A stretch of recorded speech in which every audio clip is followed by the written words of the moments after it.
Natin ano bang ating pag-uusapan ngayon? Yes, ang online voting padaraya, PNP, wala daw kidnapping na nagaganap, nakakatawa talaga itong bangag na ito. At ang pagta-target ngayon kay Attorney Vic Rodriguez.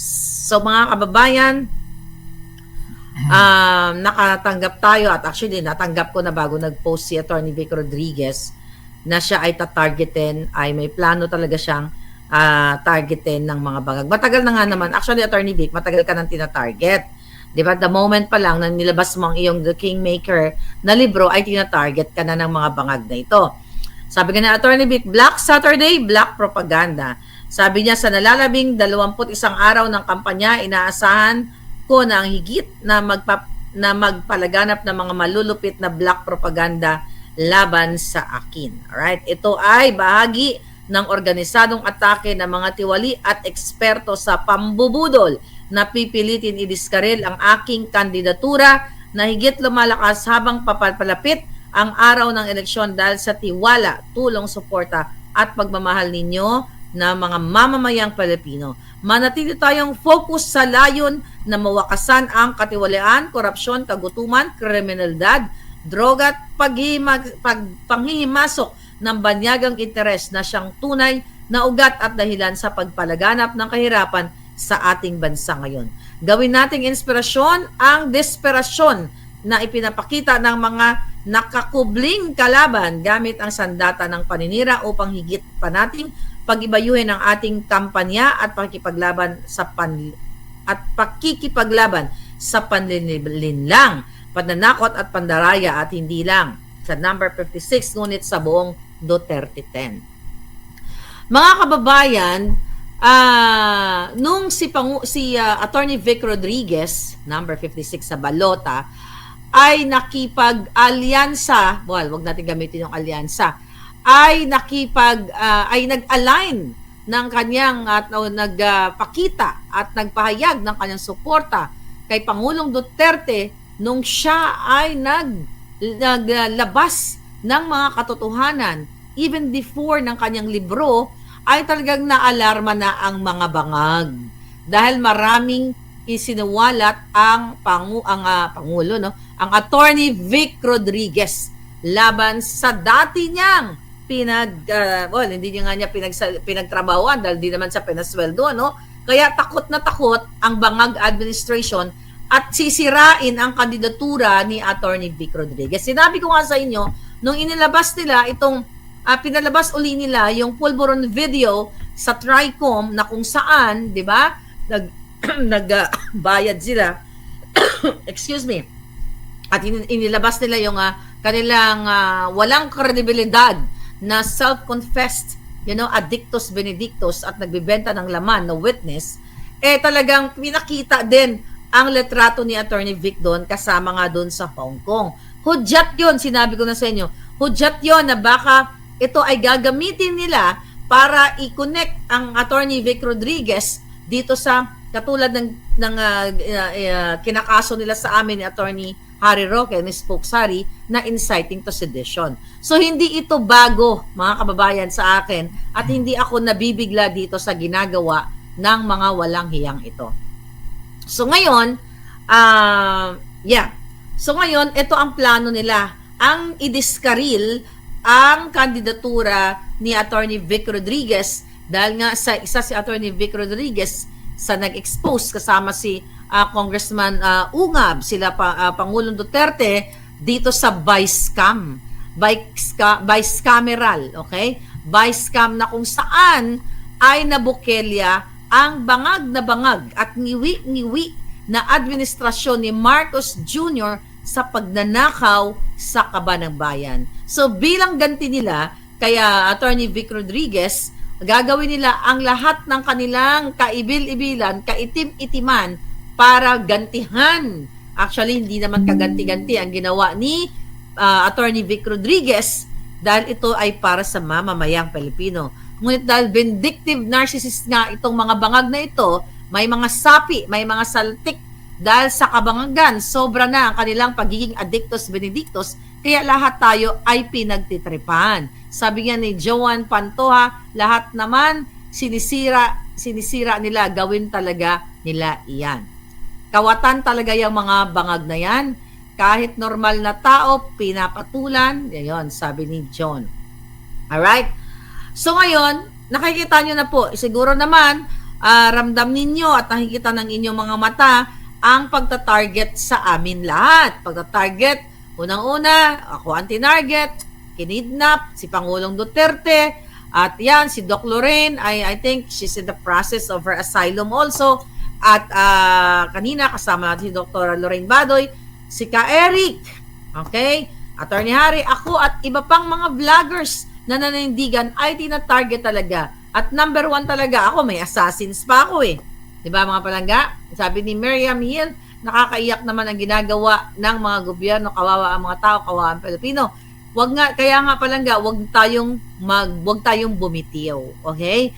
Ipagpatuloy nyo po yung inyong pagsuporta sa Pangulong Duterte at sa Bayang Pilipinas sa pamamagitan ng pag-gather ng mga events to show support at para ipakita natin na sukang-suka na tayo sa alyansa ng mga bangag. Dahil kitang-kita, very effective po ang ating pagbablog. Lahat tayo, dahil nga recently ay bulusok o bagsak talaga ang trust rating at ang approval rating ng bangag na bangag Marcos Jr. Pagpapakita ng puwersa ng boses ng mamamayang Pilipino. Kaya bilang ganti nila sa ating lahat, mag-file ng mga tahi-tahi, ng mga fabricated nonsense of baseless cases against us. Kasama na ako dito kahit ako hindi kandidato, kahit hindi ako ay politiko, isa ako sa, imagine mo, si Ka Eric, si Doc Lorraine, ay sila ay may party list, si Attorney Harry Roque, di ba? Pero ako, si Maharlika, ay wala namang political interest. Ibig sabihin, wala po akong party list, wala akong kandidatura, akong ano pa man, wala akong pakinabang dyan sa mga politikang yan. Pero number 1 target, syempre ba naman, ang ngangabel sang lola nyo, ayaw paawat. O ha? So kaya naman talagang magurgur at gusto talaga tayong ipagurgur ng mga Jotang Genimes. Yun lang yun. So dalang boses natin simula noong 2022 ay naging ugat kung bakit bumubulusok ang trust rating ng bangag na bangag at mga kidnapper na Marcos administration. Siyempre si Lisa Tanas ang promotor ng kidnapan sa Pilipinas dahil kitang-kita niya naman ang Turkey extraction. But anyway, dahil sa boses natin, kaya talaga ang Maharlika ay ipinapa-target.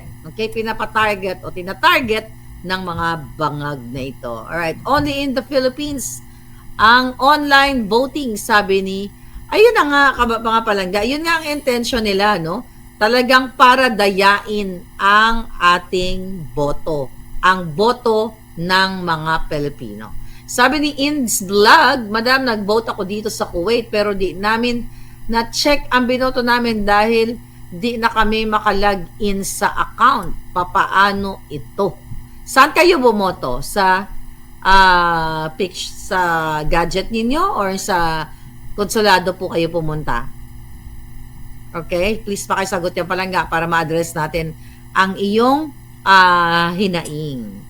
Kaya bumoto na tayo at ating suportahan ang Duterte 10. Pag dinaya pa rin tayo, maghahalo ang balat sa tinalupan, sabi ni Barkadahan Forever FM.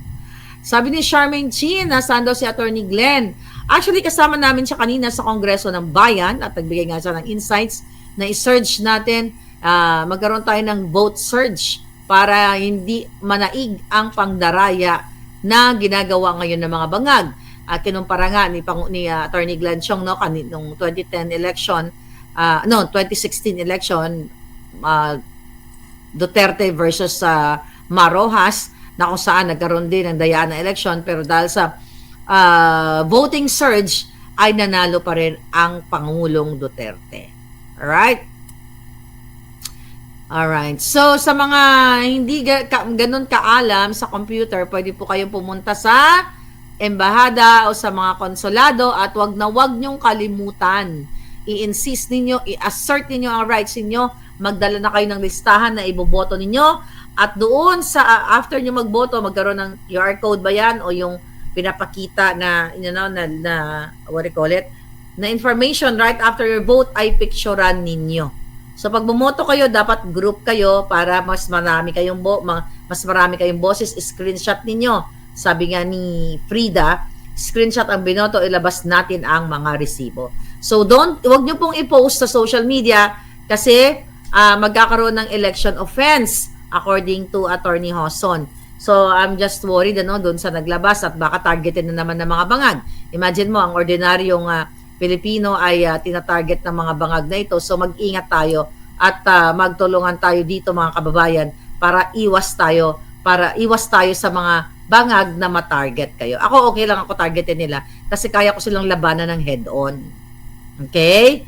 Paano naman mga OFW na walang time para makipaglaban sa mga bangag at pubwisitin pa ang inyong panahon, ang inyong oras. So talagang kawawa talaga. So mga kababayan, sundin natin yung advice natin ng mga abogado na picturean ninyo for documentation at kapag mali yung boto na lumabas ay ireklamo ninyo at mag-file kayo ng complaint right there and then sa Embahada ng Pilipinas kung saan man kayo naroroon. So ngayon mga kababayan, katawa-tawa na naman itong PNP ang si Marbil na kung saan nagsabi na okay lang ang suminghot. Okay lang ang suminghot pang padagdag ng oras para sa mga pulis. Alright? Mga walang iya talaga ito. So recently, may bago na naman siyang hanas. May bago na namang hanas itong si 4 hours ago, ang PNP Police. Ganito po talaga kabangag ang inyong gobyernong ini-enjoy ngayon. Nag-enjoy ba kayo sa lahat ng krimen na ibinibigay nila sa inyo? Kasi ngayong araw na ito, 4 hours ago, nagbigay ng statement itong si Marbil na wala daw pong katotohanan ang mga issue ng kidnapping. Imagine mo, sabi niya, walang katotohanan ang mga issue ng kidnapping. PNP naglabas ng babala laban sa fake news. My God, mga kababayan, meron nang naputulan ng daliri na bata na kinidnap dahil ang tatay niya, ang pamilya niya ay negosyante.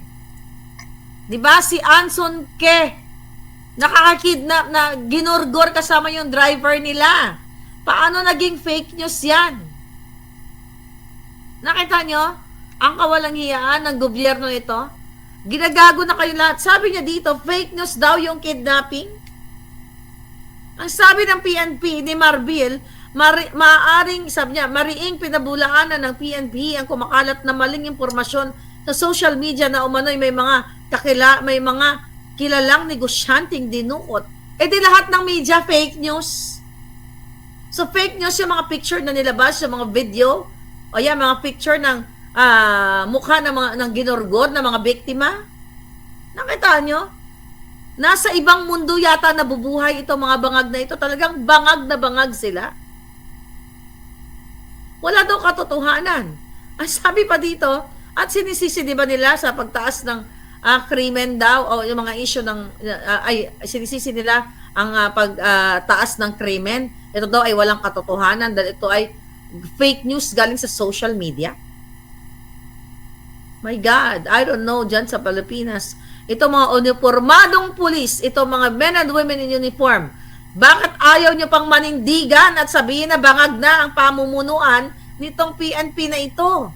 So lahat ng mainstream media ipatawag nyo sa TRICOM. Dahil sila ay nagulat tungkol sa kidnapping ng batang inutudan ng daliri at yung latest yung Anson Ke at marami pang iba na kinidnap na inulat ng media.